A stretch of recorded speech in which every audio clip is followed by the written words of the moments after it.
Hello friends, myself Chetan Thakur. Today we learn standard 9th English medium subject science chapter number 4. Last time हमने Thomas का जो model था वो हमने देखा। तो थॉमस का जो मॉडल था उसने एक वाटरमेलन को पूरे जो उसमें सीड्स आते हैं ब्लैक उसको प्रोटॉन समझा, बाकी जो रेड कलर का पोर्शन है उसको इलेक्ट्रॉन समझा,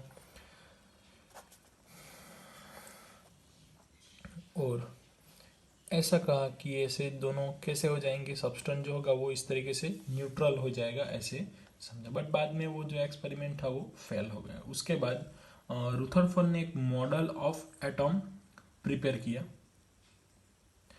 तो वो समझते हैं कि रुथरफोर्ड का जो मॉडल था वो क्या था।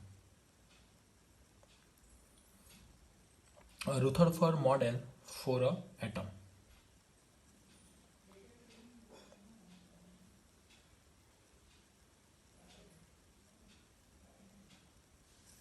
Rutherford interested knowing how the electron are arranged with atom, यानी कि एटम का जो स्ट्रक्चर अभी डिफाइन नहीं हुआ था उसके बारे में, इलेक्ट्रॉन प्रोटॉन सब प्रेजेंस है, वो भी किस तरीके से वर्क करते होंगे वो भी नहीं पता था। बट रुथरफोर्ड जो था वो किस में इंटरेस्टेड था, तो जो इलेक्ट्रॉन होता है वो उसकी जो अरेंजमेंट होगी वो किस तरीके से होगी तो उसमें इंटरेस्टेड था। सो Rutherford was interested in knowing electrons are arranged within atom. Rutherford designed an experiment for this. In this experiment, fast moving alpha particles were made to fall on a thin gold sheet. यानी कि उसने एक seat ली थी, gold की thin sheet ली थी। तो इस तरीके से ऐसे अरेंजमेंट हम देख सकते हैं, जो थिन सीट होगी वहीं पे कुछ अल्फा पार्टिकल्स।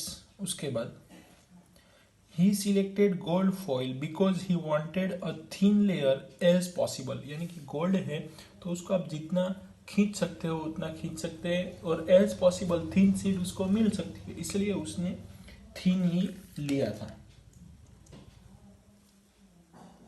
रुथरफोर्ड तो he selected because he gold foil was about 100 atom 1000 atom thicks, इसके लिए उन्होंने ये लिया।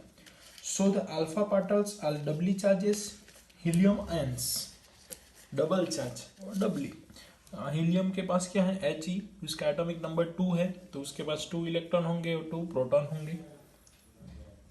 सो since atomic mass of this helium is equal to 4, helium atomic mass 4 और उसका एटॉमिक नंबर कितना है ये, तो यहाँ पे 2 इलेक्ट्रॉन होंगे और 2 प्रोटॉन होंगे उसके पास। He did not expect such large deflection,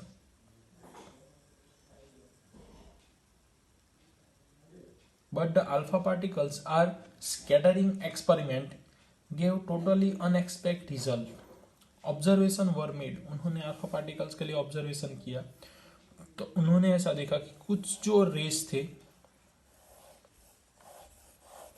ऐसे निकल गए कंटिन्यूसली, तो कुछ रेस थे वो अंदर ही एब्जॉर्ब हो गए और थोड़े बहुत रेस थे वो क्या हुए, रिफ्लेक्ट हुए। थोड़े बहुत रे जो है वो रिफ्लेक्ट हुए। तो 3 टाइप के ऑब्जर्वेशन मिले, मोस्ट ऑफ रे पास हो गए, उसके बाद कुछ रेस मिले वो अंदर ही एब्जॉर्ब हो गए, बाहर नहीं निकल पाए, और कुछ रेस थे वो इंसिडेंट होंगे फिर से रिफ्लेक्ट हुए। So the most of fast moving alpha particles passes straight through the gold foil, मैंने कहा उस हिसाब से गोल्ड फॉइल में से पास हो गए। Second, some of alpha particles was deflected by foil by small angle, small angle से वो फिर से रिफ्लेक्ट हो गए। And surprisingly 1 out of every 12,000 particles appear to rebound, यानी कि जो रिबॉन्ड हो रहे थे उसकी कैपेसिटी और उसका जो रेशियो था वो क्या था, तो 1 out of every 12,000 particles appear to rebound. In this word, Rutherford result was almost incredible as your fire 50-inch cell a piece of tissue paper and come back and hit you. So let's take activity in an open field. Understand the implicant of this experiment. Let child stand in the front of wall with his eyes closed. यानी कि child का ये experiment को समझने के लिए यहाँ पे वॉल है और यहाँ पे फेंसिंग वॉल है, यानी कि यहाँ पे फेंसिंग होगा और इस तरीके से ऐसे वॉल है। चाइल्ड यहाँ पे खड़ा है, चाइल्ड को आईज क्लोज करके स्टोन को थ्रो करना है। तो जो स्टोन बीच में से निकल जाएगा तो वहाँ पे गैप होगी तभी निकल जाएगा, कुछ उससे टकरा के आ जाएगा और यहाँ पे कुछ हाई स्पीड होगी तो टकरा के वापस फिर से भी आएगा। सेम एक्सपेरिमेंट होगा। तो उसकी बात करें, he will hear a sound when each stone strike the wall. If he repeat this 10 times, he will appear sound at a 10 time. But a blindfolded child were to throw stone a barbed wire fence. Most of stone would not hit the fencing and no sound would be here. This is because there is a lots of gap in the fence which allow to stone pass them. कि काफी सारी gap होगी वो पास होगी इसलिए। Following similar reasoning, Rutherford conclude alpha particle scattering experiment. Most of space inside the atom is empty because most of alpha particles passes through a gold foil without getting deflection. यानी कि most of जो alpha particles थे वो easily pass हो गए, यानी कि उसका मीनिंग क्या होगा, तो एटम के इनर पार्ट में काफी सारी स्पेस प्रेजेंट होगी वन एटम से दूसरे पार्टिकल्स के बीच में। तो ये गैप में से आपके alpha particles, most of alpha particle pass हो गई। A very few particles are deflected atom their path indicate that the positive charge of atom occupy very little space. उसका मीनिंग जो पॉजिटिव पार्टिकल्स थे उसको space चाहिए वो very small चाहिए, क्योंकि most of minimum or a less alpha particles can be deflected. A very small fraction of alpha particles was deflected by 180 degree, indicate that all the positive charge and mass of gold atom were concentrated is a very small volume within a atom. यानी कि उसकी जो size है वो काफी small हो गया, ऐसा इंडिकेट हो रहा है। From the data he also calculate that the radius of nucleus is about 10⁵ time less than radius of atom. Nucleus यानी कि जो सेंटर होगा वो, तो उसकी जो न्यूक्लियस की जो रेडियस है वो क्या है, तो 10⁵ time less than the radius of atom, यानी कि एटम की रेडियस है 10⁵ टाइम लेस, इतना ये स्मॉल पार्टिकल्स है। There is a positive charge centre in a atom called nucleus. Nearly all mass of atom reside in this nucleus. So nucleus के inner part में आपको प्रोटॉन देखने को मिलेंगे, तो वो कहाँ पे होगा, सेंटर पे होगा एटम के। उसके बाद उसके around the electron around the nucleus is well defined orbits. Particular orbit, well defined orbit होगी, वहां पे इलेक्ट्रॉन मूवमेंट करेंगे। And third, if were to atom should be highly unstable and hence matter would not exist in a form that we know that atoms are quite stable. तो ये stability के बारे में तो रुथरफोर्ड के model से हमें अल्फा पार्टिकल पास किए, 3 टाइप के मिले, तो वहाँ पे एक न्यूक्लियस का आपको शेप डिसाइड हुआ, इस तरीके से होंगे।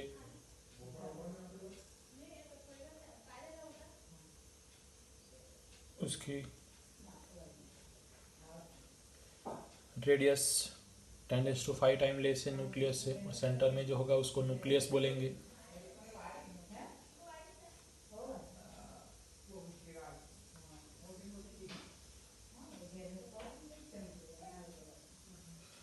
Next Bohr model of atom. उसके बाद बोहर के साइंटिस्ट ने, बोहर के साइन नेम का साइंटिस्ट था, उन्होंने मॉडल डिस्क्राइब किया, तो मॉडल के बारे में डिस्कस कर। Bohr models in order overcomes the objection realise Against Rutherford model of atom, Niels Bohr was forward of following postulate about the model of atom. तो उन्होंने postulate क्रिएट किया model of atom के बारे में. Only certain spatial orbit known as a district orbit of electron are allowed inside the atom. Particular atom के पास fix atom है, यानी कि एटम की साइज के हिसाब से, रेडियस के हिसाब से उसके पास फिक्स ऑर्बिट है पर्टिकुलर एटम के बारे में. Well, revolving in inscribed orbits are electron not a radiate energy. So एक स्पेसिफिक एनर्जी होगी, यानी कि जो अनस्टेबल एलिमेंट है वो जो लास्ट ऑर्बिट में रहेंगे इलेक्ट्रॉन, उसकी वजह से अनस्टेबल है. बाकी जो सारे ऑर्बिट में जो इलेक्ट्रॉन है वो स्टेबल है, ऐसा उसने कहा गया है. द ऑर्बिट और shell are called energy level. Energy level in the atom are so in figure. So figure में आप टेक्स्ट बुक में देख सकते हो, यहाँ पे ड्रॉ करेंगे. तो ये जो हुआ वो आपका न्यूक्लियस हुआ. न्यूक्लियस के बाद ये first orbit. First orbit is indicate by K shell और n इक्वल टू 1, यानी कि first orbit is here l, n equal to 2, l cell.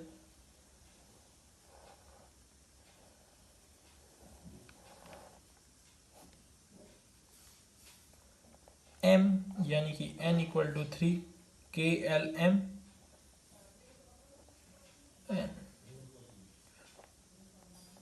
n equal to 4. So k l m n cell. The orbit cell are represented by the letter k l m n or the number of n, यानी कि first orbit, second orbit, third orbit, fourth orbit, ये कहा गया था.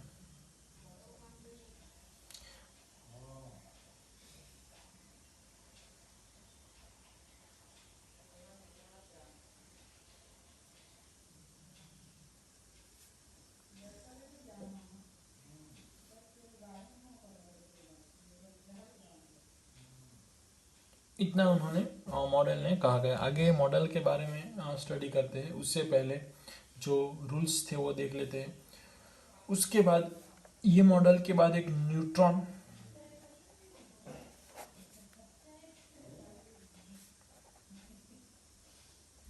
Newton's के बारे में. सो इन 1932 जे Chadwick discover another subatomic particles which had no charge and a mass nearly equal to the proton.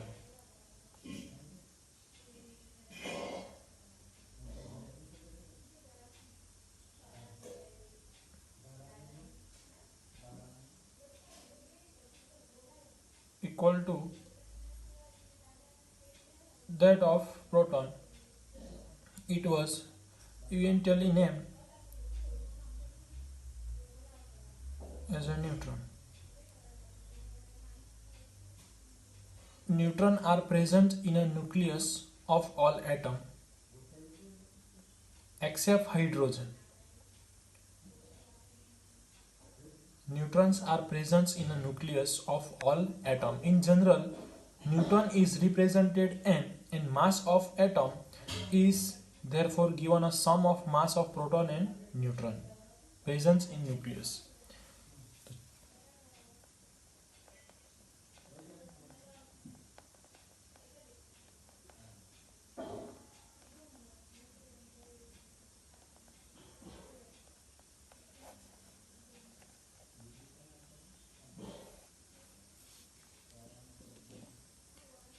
J Chadwick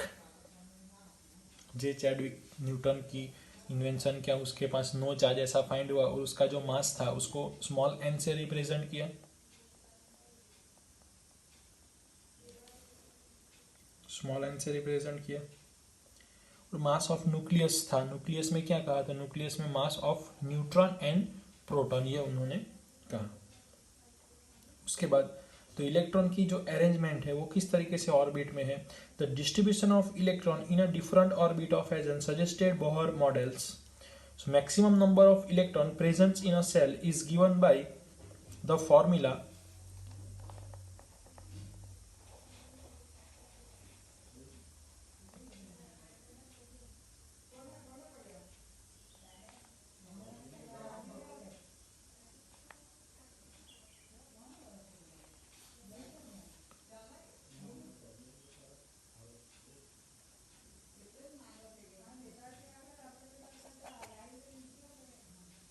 2n²। तो ये फॉर्मूला है कि आपको फर्स्ट ऑर्बिट में चाहिए तो यहाँ पे n इक्वल टू 1 लिख दो, 1 का स्क्वायर 1, 1 इंटू 2 यानी कि 2। तो फर्स्ट ऑर्बिट में कितने इलेक्ट्रॉन रहेंगे 2। उसी तरीके से सेकंड में चाहिए तो 2 का स्क्वायर 4, 4 इंटू 2 8 यानी कि सेकंड में 8 रहेंगे। The maximum number of electron that can be accounted in a outermost orbit is 8. Electrons are not accommodated in a given cell unless the inner cell are a field. Each cell field is stepwise manner, यानी कि first second third fourth इस तरीके से orbit complete होगी।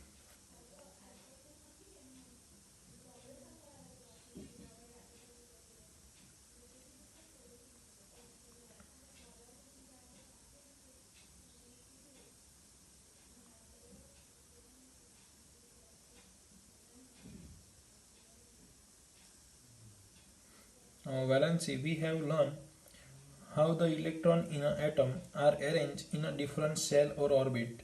The electron presence in outermost cell of the atom is known as valency, यानी कि जो last orbit में इलेक्ट्रॉन रहेंगे उसको क्या बोलेंगे हम, वैलेंसी बोलेंगे। बोर्स के जो एटम है 1 से लेके, यानी कि हाइड्रोजन को आपको रिप्रेजेंट करना हो तो हाइड्रोजन का एक एटम ड्रॉ करो, यहाँ पे न्यूक्लियस ड्रॉ करो, और ये जो आप रिप्रेजेंट कर दो ओनली 1 इलेक्ट्रॉन है तो फर्स्ट ऑर्बिट में आ जाएगा। उसी तरीके से जो हीलियम है nucleus first and second electron,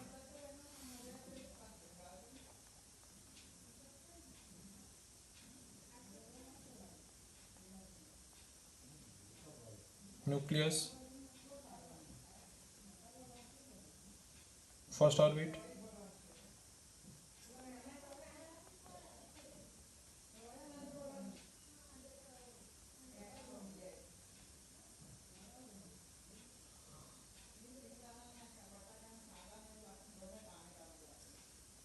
third electron है तो यहाँ पे आ गए लिथियम में। तो इस तरीके से आपको ये होमवर्क में कंप्लीट करना है से 18 तक। उसके बाद टेबल देखना है आपको 4.1।